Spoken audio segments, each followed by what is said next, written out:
All right, people, this one at Deji. Deji don't come for Peter Obi once again.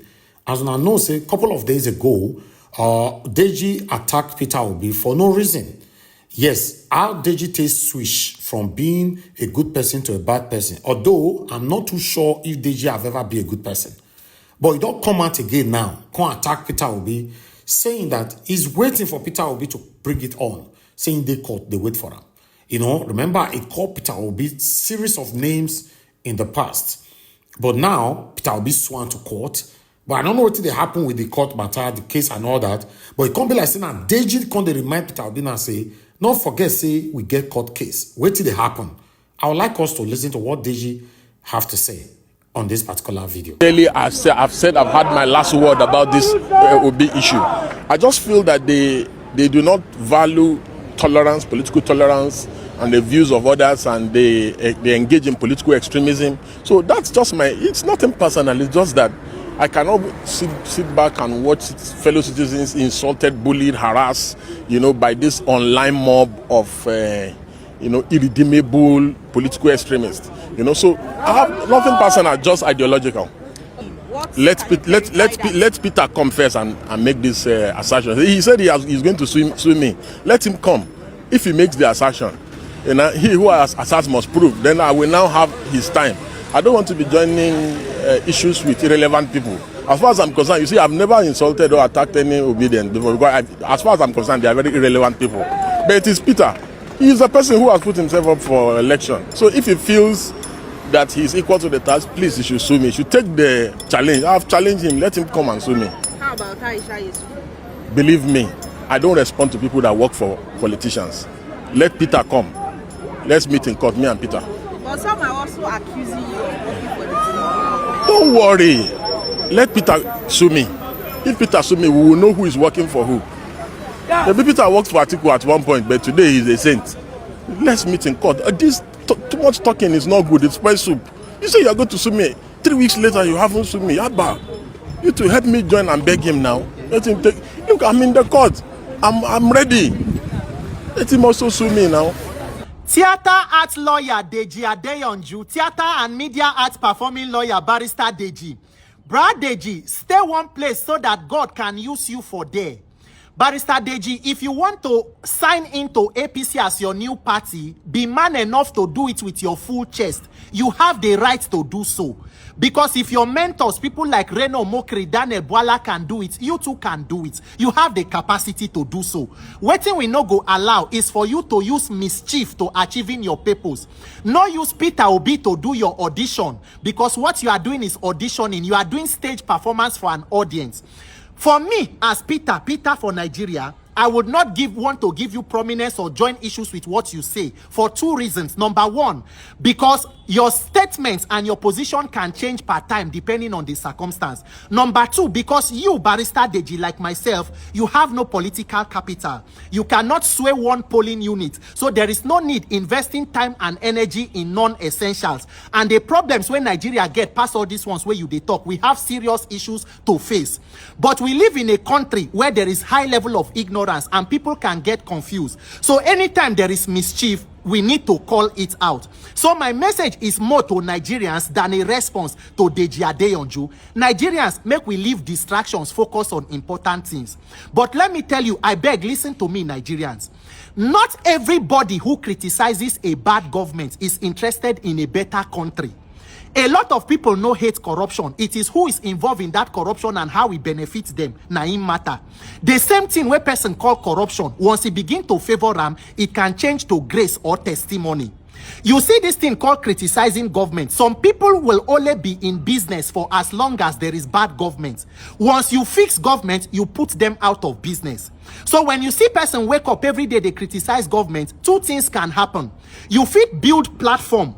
You use that platform to continue to fight, make government good. And you can still use that platform to begin to support and work for the same bad government.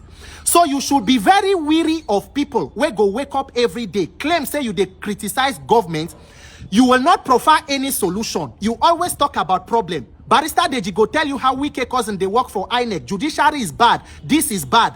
You have your own personal life experience, but you will not work to getting the solution. Rather, People where they try to do their best to also support their country, you will begin to attack them.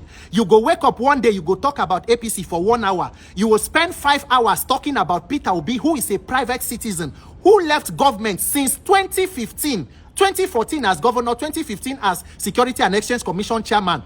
For more than 11 years, you continue to criticize or attack that person. So the thing where you are doing, you are the opposition of the opposition. Stop deceiving yourself. Stay one place. Let me make it clear to you and to Nigerians. The person where you the attack, Peter Obi, his competence or his character is not in question. It is not in contest. That issue has been completely settled and resolved. And I will give you why. Deji Adeyanju, you cannot even talk about fraud, because the greatest fraud or the most fraudulent person na person where they use backdoor to support corruption and criminality. For you to even make the statement, say if Peter Obi is on the ballot, you will rather vote for Tinubu, it tells everybody where you stand. Stop deceiving yourself, Barrister Deji Adeyanju. On the issue of calling somebody a fraud, the only people who can even question the integrity and the work of Peter Obi are 2 people. For 11 years since he left office, 2 people have been governors in Anambra State. Number 1, Chief Wilberforce Obiano, he dey US. Before he left to the US, he get 4 billion naira misappropriation of funds case with EFCC. The current one, Professor Solution Soludo, where don't turn himself to Peter Obi's spirit husband. Every day they run him out like canary. 2023, he refused to, not support Peter Obi. He came out and wrote long epistle, they criticize him. He said that was part 1. Say if Nigerians do, he go release part 2. Barrister Deji, when Nigerians come back, wake up, say, oh yeah, bring part 2. Till today, Professor Solutions, he no bring part 2. He never resolve Agune Chamber na to bring part 2. In fact, it was so bad so his own son, Ozona, came out and say he no one involved in this political talk, but Obi his own preferred candidate. I apologize for bringing the governor's son, because he said, I don't like to bring people who no get any hand, but he's the one who put out the statement. It is in public, and that is why I'm referencing it. So, Barrister Deji Adeyanju, now when they talk about Peter Obi, they talk about standards. When you talk about other politicians, there are no standards, because they are in moral turpitude, criminality on steroids. Not be Peter Obi, not one of the people where they were na APC, go Chicago University to confirm, say it's a known drug lord. So it is a non-starter. Stop being a distraction. Nigerians, focus on important things. 2027, we have an election coming. The risk where they are for our own now is for us to rescue ourselves. Because ask yourself the question, if not for a corrupt INEC and corrupt Nigerian judiciary, will we be saying what we are saying? When I know how 2023 go now, the same people that are a beneficiary of a corrupt system, they don't see anything bad in it. And that is what people like Barrister Deji, you are enjoying. If not, you will be how many days on the bar? You will not be leading a panel in NBA conference when older lawyers in the bar sitting to listen to you. It's because you are a beneficiary of the corrupt and criminal dysfunctional Nigerian system. So you are looking for opportunity to score cheap political points. Oga, go and do your auditioning for yourself. Allow Nigerians to focus on important things. Nigerians, soldier don't kill another girl for Delta. Until we fix government, people go they cash out. People, charlatans will step in and continue to make a mockery of our lives, claiming to be speaking up or criticizing government, when in the meantime, you they talk about government for daytime, for backyard, you they work with them. Nigerians, let us focus. There is a lot going on in this country. Our problem past the Adeyanju. Peter Obi is a private citizen. If he feels his person is being defamed, he can seek redress how he chooses to do it. Nigerians, let us focus on helping ourselves. Election they come. Our lives matter. God bless Nigeria. My name is Peter for Nigeria. Barrister Deji. So you no go even say you go vote for your brother Showore. You say you go vote for, you no be better person, Barrister Deji. Stay one place, may God use you. My name is Peter for this Nigeria. As someone who supports Obi, for the first time in my life, I was disappointed that either it's Obi or the legal team would ever even answer a Deji. Thank you. Answering Deji for me is the worst mistake that a Peter Obi or his legal team will ever do. And I felt personally very disappointed. Because as a person, Deji is not someone I would answer. And I heard someone say Deji is an activist. I don't understand why we misunderstand these things, like Obina said. Deji has never been an activist. Do you know what activism means? It means that you're going all out for what you believe and will not at any point be compromised. Who is Deji? What has Deji done in his life to make money? He's a lawyer. Because most times when come a lawyer, an activist, so do they pay activists money? Do they pay activists money? So if Deji feels, I am challenging him today. I've known Deji for a very long time. Okay. And knowing Deji stopped me for a long time joining people when they are going to do activism. Once I see Deji, I back out. Because Deji is one of those persons that you can easily sideline and they will come and divide the crowd. So answering Deji for me is a big turn off. Okay. Deji is very irrelevant. He is not an activist. He is not a celebrity. I classify people like Deji as the likes of Daniel Bwala. Wow. Femi Fani-Kayode. Okay. Go ahead. I said Daniel Bwala. Okay. Femi Fani-Kayode. Okay. What was his name? Rain or Mockery?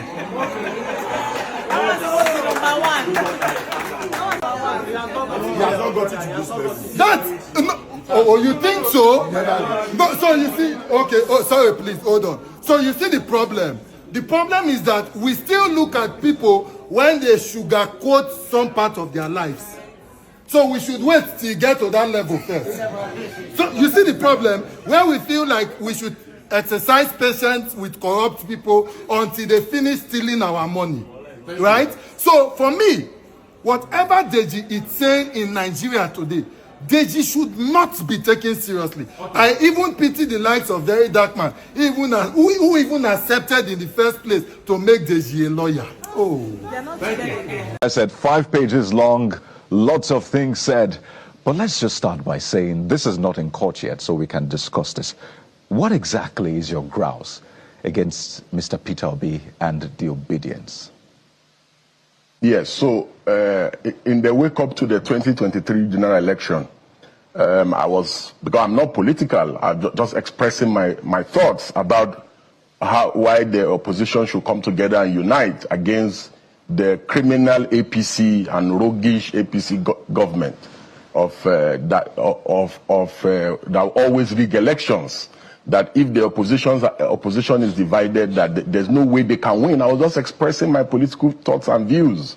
The idea of the Obi candidacy excited me, and I said, but that he needed the buy-in of Atiku and Kwankwaso. I even urged Kwankwaso to deputize Obi. I urged Atiku to step down for Peter Obi, and all that. So in the process of that analysis, just expressing my views, I also said the fact that Atiku has been running for president in perpetuity, that he cannot continue to run. I was just expressing my views as a Nigerian. So then Peter Obi all of a sudden started trying to reach out to me to meet me.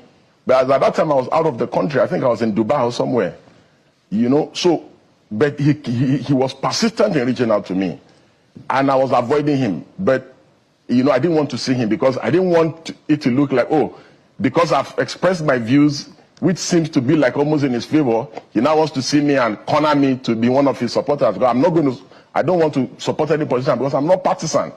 Because some people had already started even resigning from activism and joining him. So I didn't want to join his bandwagon, but I was excited by the idea of Peter Obi because, of course, Southeast has not produced a president in a very long time, except after post-independence anyway. So I was excited. So subsequently, I made some further views, and this time around he was more persistent. So one of his aides, a journalist, reached out to me. So we subsequently met, and I said yes. He commended me for some of my views and all that, and said that it would be exciting to work together. I said I'm not working with anybody. But I now made some observations about the things that he has been accused of doing in the past. Corruption. Sarah reporter reported the story where his staff was caught with money. He tried to explain it, but I was not satisfied. Then I also raised the issue about these issues of him using state resources in Anambra to invest in his family business. His explanation to me in his defense was that he had resigned from the company before he became a governor. I was flabbergasted. I couldn't just wait to get up to leave the place. I'm like, how can a man that wants to be president of Nigeria not see the clear abuse You understand? That he has abused his office to do such a thing. He won't justify it. He didn't see anything wrong in it. I was completely disgusted. So eventually, I didn't want to disrespect him, so I wanted to leave. And then he got into, because we're like in the living room, it's like a suite. Then he got into a room and said, oh, please, he's coming. That he wants to go inside the room and he has something for me. So he brought one envelope or something like that. And said, no, this is just a small thing. It's just for coming, blah, blah, blah. I said, I laughed. I said, that means you don't know me. I said, and you are friends with Mimiko, former Governor Mimiko and others. There are people that was close to you. You'll have asked them about me. If we do anything, it's because of conviction. It's even me that will bring out of my money and support you. You know, so he kept insisting that it's not like that, it's not what I'm thinking. I said, God forbid, I left. So, however, I never revealed what happened to anyone. So, I remember vividly, he went to, was it Egypt? To inspect some power or something. At the peak of the Ekiti election, when his candidate in the Labour Party was running. So I criticized and said, you should be in Ekiti and not in Egypt. And I said, because you want to be president, you must go and campaign for your candidate and try to win. Man, his aides, some of these young boys that are around him, started insulting me that the reason why I'm criticizing him now is because that I was saying that he was okay, he was good. That the reason why I'm criticizing him now is that I brought a proposal to him and I demanded, is it 200 million or something? And that he told me that. I said, me? And these are his close aides. So they started doing that. So I said, oh, because I had observed the pattern about them, that they terrorize people online, insult people, slander people. His mob, his obedient mob were practically uncontrollable during the last election. So I said, okay, so these people do not even want dissent of any kind of criticism of their candidate of any kind. I said, okay, I'm not going to even leave Tinubu alone and now face them, because we cannot have a situation in our country or in our polity where political extremism becomes the order of the day. And Nigerians are living witnesses to the things that eventually happened to the build-up of the last election. We have never had this kind of toxic political experience. Aside the Buharis, after the Buharis, the obedient mob is the most toxic political movement that we have ever witnessed in this country. They threaten Supreme Court judges, Court of Appeal Court judges, threatening artists, threatening Professor Wole Soyinka, insulted everybody in this country because of Peter. And so, what are the things I said? Everything I said is true. In a civil suit or criminal suit of defamation, justification, truth is a defense. What are the things I said? I said he's a political fraud, that he's parading himself as a messiah. Of course he is a political fraud. Didn't he swear that he will never leave Abga? That any day he leaves Abga, let something which I won't want to say on TV. Then he left Abga. The only thing that I forgot to say, among the things that he should now add to his defamation suit, is that he's a political prostitute. Hobnobbing. And look at what he said about the people that he wanted to defeat in the last election. He said they operate a structure of criminality, but today he's with them. He has one leg in PDP, they are discussing with him, another leg in ADC, and he's still a member of Labour Party. Confused politician. So he should do his worst.